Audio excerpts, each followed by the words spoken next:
Observer আয়োজনে আজ সমসাময়িক স্পেশালে আপনাদের সাথে আছি আমি অদিতি সরকার। আজকে আমাদের বিশেষ অতিথি বিশিষ্ট পারফিউম বিশেষজ্ঞ, বাংলাদেশে তরুণদের সাথে পারফিউম নিয়ে যিনি কাজ করছেন এবং জেনজির অত্যন্ত জনপ্রিয় fragrance reviewer and content creator Salman Jubayer. ভাই কেমন আছেন? ভালো আছি আপু, আপনি ভালো আছেন? হ্যাঁ, ভালো আছি। আমাদের অনুষ্ঠানে আপনাকে স্বাগত। ভাই, আজকে আমরা নানা বিষয় নিয়ে কথা বলবো, পারফিউমের আদ্য পান্ত এবং আরো যারা এই যে নতুন প্রজন্ম কেন পারফিউমের প্রতি এত অ্যাট্রাক্টেড হচ্ছে, বিভিন্ন বিষয় নিয়ে আজকে আমরা আপনার সাথে কথা বলতে চাই। আমার কাছে আপনার কাছে আমার প্রথম প্রশ্ন, সম্প্রতি যে বড় মার্কেটটা তৈরি হয়েছে এই পারফিউম নিয়ে, বা এই যে তরুণ প্রজন্মের এত অ্যাট্রাকশন, এত উৎসাহ পারফিউম নিয়ে, যেটা আগে অতটা দেখা যায়নি, বলা হয়ে থাকে এর অন্যতম কারণ আপনার কন্টেন্ট দেখে আসলে তারা ইনফ্লুয়েন্সড। এই ব্যাপারটা নিয়ে আসলে আপনার কেমন লাগে, কতটা উপভোগ করেন? খুবই ভালো লাগে অ্যাকচুয়ালি, মানে যখন কেউ আমাকে অ্যাপ্রিসিয়েট করবে তখন তো আমার ডেফিনেটলি ভালোই লাগবে। কিন্তু আমি একমাত্র মানুষ না যে হচ্ছে সবাইকে ইনফ্লুয়েন্স করেছি, এটা আগেই বলে দেওয়া ভালো। আমার আগেও অনেক সিনিয়র রিভিউয়ার্সরা ছিলেন, এখনও আছেন যারা পারফিউম নিয়ে রিভিউ করছে, কথা বলছে। তার মধ্যে স্পেশালি জয় আমিন ভাই আছে, রেহান সুলতান ভাই আছে। ওনারা হচ্ছে আপনি বলতে পারেন ভেটারান। আমরা তো নতুন মানুষ এসেছি, জেনজি পোলাপানদের জন্য কথা বলি, মানে হেই জেনজি পোলাপান কি অবস্থা, মানে এগুলো একটু জেনজি পোলাপানরা পছন্দ করে। সো ওভাবে আমরা আসলে পারফিউমটাকে ইন্ট্রোডিউস করেছি আর কি। আচ্ছা, খুবই চমৎকার। আপনার এই যে ফ্রেগ্রেন্স কমিউনিটিটা অ্যাকচুয়ালি আসা, এইটা কি আসলে শুরু থেকেই ছিল চিন্তা ভাবনার মধ্যে যে আমি এই পারফিউম নিয়ে কন্টেন্ট বানাবো বা এই রিলেটেড কন্টেন্ট বানাবো, নাকি এটা কোনো শখের মাধ্যমে শুরু হয়েছে? এটা শখের মাধ্যমে শুরু হয়েছে। আমার কোনো অ্যাকচুয়ালি আইডিয়াই ছিল না যে আমি কন্টেন্ট বানাবো। ফার্স্ট অফ অল, ছোটবেলায় আমার নানাকে আমি দেখতাম যে পারফিউম ইউজ করতো। ওনার একটা স্টাইল ছিল পারফিউম ইউজ করার। উনি যখন অফিসে যেতেন, অফিসে যাওয়ার আগে শার্টটা ইস্ত্রি করতেন। ইস্ত্রি করে ওই শার্টের মধ্যে পারফিউম 20-25টা 30টা 40টা স্প্রে করতো। তো ওইটা খুবই একটা মানে সেই লেভেলের একটা দৃশ্য ছিল আর কি। সো ওটা দেখে আমার একটা শখ জেগেছে পারফিউমের প্রতি। তো ওখান থেকে ছোটবেলায় আস্তে আস্তে পারফিউম কালেক্ট করতাম। বড় হয়ে আরেকটু বেশি করেছি। তারপর মনে হয়েছে যে আচ্ছা, অনেক টাকার পারফিউম কিনে ফেলছি, কিছু একটা করা দরকার। মানে এগুলো তো আনতে হবে, আবার টাকাটা ফেরত, অবশ্যই। রাইট? সো এই থেকেই হয়তো একটা কন্টেন্ট আমি বানিয়ে ছাড়লাম। মনে হয়েছিল ফার্স্টে যে আচ্ছা কয়জন দেখবে, হয়তো 5টা লাইক আসবে, 10টা লাইক আসবে। কিন্তু হঠাৎ করে দেখলাম যে আমার কথাবার্তা, আমার যে স্টাইল পারফিউম রিভিউ করার, এইটা সবাই খুব ভালো মতো একসেপ্ট করেছে, আমাকে ভালোবেসেছে। সো আই এম লাকি, এইটাই।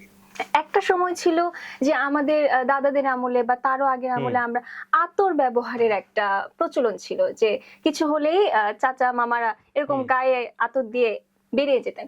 এই ব্যাপারগুলো কতটা অ্যাস্থেটিক লাগে আপনার কাছে, যে সেখান থেকে যে আমরা এখন আরো আধুনিকতর জায়গায় পৌঁছাচ্ছি ধীরে ধীরে? এখানে একটা মিসকনসেপশন আছে। আতরটা কিন্তু আসলে আপু আরো বেশি লাক্সারিয়াস। আচ্ছা।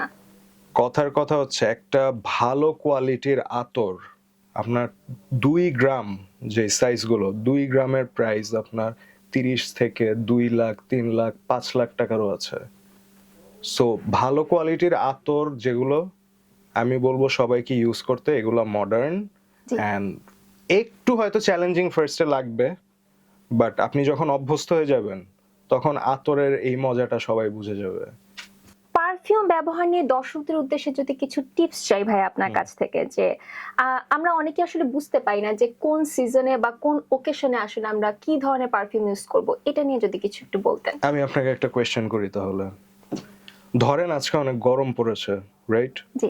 আপনি হয়তো রাস্তায় আছেন, এখন একটা পাশে একটা দোকান, টঙের দোকান, ওইখানে হচ্ছে আপনার লেবুর শরবত পাওয়া যাচ্ছে ঠান্ডা, আচ্ছা। আর হচ্ছে গরম চা পাওয়া যাচ্ছে। বুঝে নেন অনেক গরম, জি। আপনি কোনটা সিলেক্ট করবেন? অবশ্যই শরবতের দিকেই যাব। লেবুর শরবত, রাইট? হ্যাঁ। হ্যাঁ। এখন আবার বলি যে আজকে অনেক শীত, হুম। কনকনে শীত, হাতের মধ্যে আপনি গ্লাভস পরে আছেন, জি। ওই সেম সিচুয়েশনে আপনি কোনটা সিলেক্ট করবেন? অবশ্যই মানে যেটা একটু গরম জাতীয় কিছু খাওয়া বা Right. চা বা সামথিং।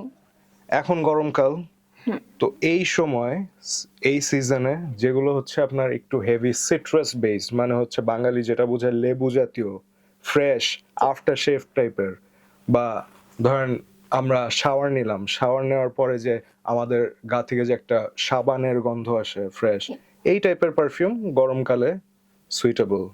উইন্টারের জন্য যেগুলো সুইটেবল সেগুলো হচ্ছে আপনার একটু এই যে যেটা বললাম গরম টাইপের, ওয়ার্ম, কাউকে যখন আপনি হাগ করবেন তখন যে একটা আপনার ওয়ার্মনেস ভাইব আসে, সো ওই রকম একটা পারফিউম। ধরেন আপনার কথা কথা হচ্ছে থাকতে পারে কফি নোট থাকতে পারে ওটার মধ্যে, টোব্যাকো নোট থাকতে পারে, তারপর হচ্ছে অ্যাম্বার নোট থাকতে পারে, হানি নোট থাকতে পারে।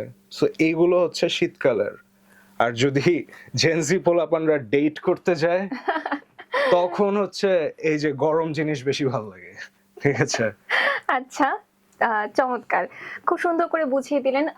আমরা অনেক সময় অল্প বাজেটের মধ্যে কিছু সুন্দর কালেকশন রাখতে চাই নিজেদের কাছে, সেই ক্ষেত্রে কি বলবেন?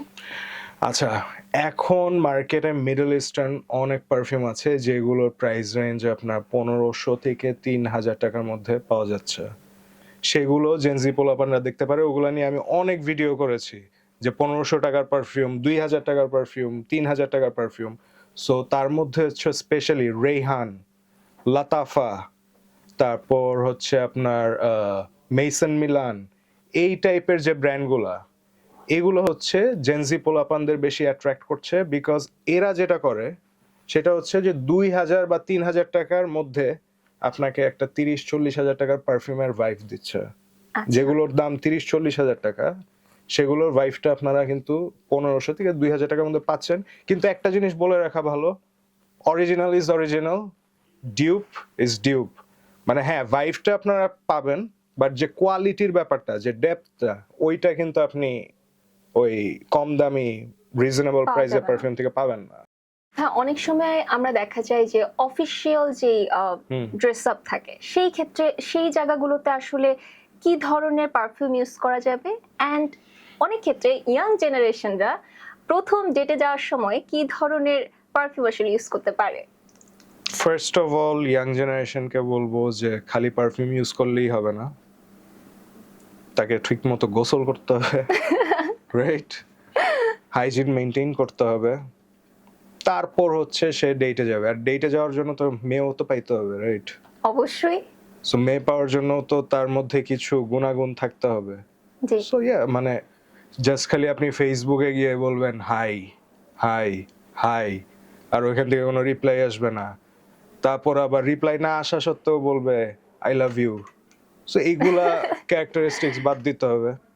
জি। সো তারপর যদি আপনি মেয়ে পেয়ে যান, ডেটে যান, তখন এই যে আমি বললাম যেটা, এই যে একটু ওয়ার্ম টাইপের পারফিউম, যেগুলো হচ্ছে একটু টোব্যাকো আছে, হানি আছে, এই টাইপের পারফিউম ডেট নাইটের জন্য আমি মনে করি বেশি সুইটেবল। যে অফিসে এখনকার পোলাপান যেটা ভাবে কি যে শুধুমাত্র স্ট্রং হেভি প্রজেকশন টাইপের যে পারফিউম, ওগুলা দিলেই হচ্ছে মানুষ অ্যাট্রাক্টেড হবে। না, অফিসে, হসপিটালে আপনার তো বুঝতে হবে যে আপনার আশেপাশেও মানুষ আছে, রাইট? অবশ্যই। তাদেরকে তো আপনি জ্বালাইতে পারবেন না। হুম। সো ওই ক্ষেত্রে আপনি হালকা টাইপের, যেগুলো হচ্ছে একটু লেবু জাতীয় বা অ্যাকোয়াটিক সামুদ্রিক টাইপের, যেগুলো মানুষকে অফেন্ড করবে না, ওই টাইপের পারফিউমগুলো একটু বেশি দিলে ভালো আর কি। নেক্সট কোয়েশ্চেনে চলে যাই, যে অ্যাডভার্টাইজমেন্ট গুলোতে আমরা দেখি খুব মানে আহ, খুব লাক্সারিয়াস ভাবে দেখানো হয় মানে এগুলোকে। কথা হচ্ছে ছেলেরা যে খালি গায়ে পারফিউম দেয়, True, true. দেওয়ার পর হচ্ছে হ্যাঁ। চারপাশ থেকে মেয়েরা এরকম একদম পাখার উড়ে উড়ে মতো উড়ে চলে চলে আসে, রাইট? এটা কতটা সত্যি? আমি আপনাকে জিজ্ঞেস করি এটা, ঠিক আছে? সেটা হচ্ছে যে একটা ছেলে, নিশ্চয়ই এমন ছেলে আপনি পেয়েছেন আপনার লাইফে যে আপনার সামনে পারফিউম দিয়ে চলে আসছে, আপনি কি চলে আসছেন তার কাছে, নো। রাইট? No. আপনি একটা ছেলের মধ্যে কি দেখেন? অবশ্যই পার্সোনালিটি, পার্সোনালিটি, আর অবশ্যই ব্যবহার, আচার ব্যবহার, বিহেভিয়ার, সবকিছু, So- everything. It's not true. Yes. So মানে পারফিউম দিলেই যে মেয়েরা চলে আসবে এমন কিন্তু না। ভাইয়া, বাইরে রিভিউয়ারদের মধ্যে যারা এখন আছেন, কাজী মানে কোন রিভিউয়ারদের আসলে আপনাকে টানে? আচ্ছা, বাংলাদেশের বাইরে যে পারফিউম রিভিউয়ার আছে তার মধ্যে সবচেয়ে বেশি আমাকে টানতো, এখন টানে না, আচ্ছা। Jeremy fragrance. ও একটা টাইমে মানে এমন ভাবে রিভিউ দিত যেটা আমি আপনি সবাই দেখতে বাধ্য। সো ওকে দেখে আমি ইন্সপায়ার্ড, কিন্তু এখন ওর ভিডিও আমাকে টানে না, কারণ পাগল হয়ে গেছে বেটা, ঠিক আছে? মানে কি কি যে করে, ঠিক আছে? মানে আপনার শার্ট প্যান্ট খুলে নাচতেছে, তারপর হইতেছে আজাইরা কথা বলতেছে, তো এখন আর টানে না। পরবর্তীতে যারা আপনি যেইভাবে কন্টেন্ট বানান বা আপনাকে ইন্সপিরেশন ধরে যারা পরবর্তী প্রজন্ম আপনার মতে কন্টেন্ট বানাতে চান, তাদের উদ্দেশ্যে যদি কিছু টিপস থাকে। ফার্স্ট অফ অল, আমার মতো যদি কন্টেন্ট বানাইতে হয়, সবকিছু লাইফ থেকে ছেড়ে দিতে হয়, তাহলে you have to be wealthy, ঠিক আছে? বাপের অনেক টাকা থাকতে হবে। বাপের টাকা না থাকলে কন্টেন্ট ক্রিয়েশনের কোনো ভাত নেই। বিকজ বাংলাদেশের কন্টেন্ট ক্রিয়েশনে তুমি এসে যদি চিন্তা করো যে আমি অনেক টাকা কামায় ফেলবো, ইটস নট ট্রু। তোমার বাংলাদেশের ফেসবুক থেকে একটা 1 মিলিয়নের ভিডিও থেকে তোমার $7 থেকে $8 আসে বা $11 আসে। সো তোমার যদি এমনিতেই অনেক টাকা থাকে, তোমার বাপের অনেক টাকা থাকে, দেন তাহলে এটা পসিবল, তুমি কন্টেন্ট বানাইতে পারো। বাট এইটাকে একমাত্র পেশা বানায়ও না, পাশাপাশি অনেক কিছু করতে হবে আর কি। চমৎকার চমৎকার ভাইয়া। দুইবার বললেন কেন? It's my style. হ্যাঁ, আমরা অনুষ্ঠানে একদম শেষ পর্যায়ে চলে এসেছি। আপনার ভক্তদের খুব পছন্দের আপনার এক উক্তি আছে, একটু শুনতে চাই। ভক্ত ঠিক বলবো না, আমি সবাইকে ভাই ব্রাদার্স বলি। তো তাদের আহ, আমার একটা ডায়লগ খুব ভাল লাগে, এই জেনজি পোলাপান কি অবস্থা। So, এইটা চমৎকার একটা। চমৎকার, থ্যাংক ইউ সো মাচ ভাইয়া। আর লাস্ট একটা কথা বলবো যে আপু শুরুতে বলেছিল যে আমি পারফিউম বিশেষজ্ঞ। না, আমি পারফিউম বিশেষজ্ঞ না। আমি একজন ইউজার, আমি একজন কন্টেন্ট ক্রিয়েটর যে পারফিউম ভালোবাসে। পারফিউম বিশেষজ্ঞ হচ্ছে যারা পারফিউম বানায়, আমি পারফিউম বানাই না। আচ্ছা So, আমি আমার এক্সপিরিয়েন্সটা শেয়ার করি আর কি আপনাদের সাথে, এটাই। আচ্ছা, ঠিক আছে। ভাই, আপনাকে অসংখ্য ধন্যবাদ, আপনি এত ব্যস্ততার মাঝেও আমাদেরকে না, আমি তো সময় ব্যস্ত না, দিয়েছেন। আমি মোটেও ব্যস্ত না, আমার কোনো কাজই নেই। আমি মানে সারাদিন কন্টেন্ট বানাই, পারফিউম মারি। আহ, So, মানে এটাই। অ্যাকচুয়ালি এখন আমরা ব্যস্ত সময়ে যদি কোনো ব্যক্তি বলেন যে সে ব্যস্ত নয়, দ্যাট ইজ ডিফারেন্ট থিং। সেই এই কথাটি আসলে মানুষটাকে ডিফারেন্ট করে। তো আচ্ছা, আমরা অনুষ্ঠানে একদম শেষে চলে এসেছি। বিদায় নিচ্ছি আজকের মতো। আমি অদিতি সরকার, আবার দেখা হবে।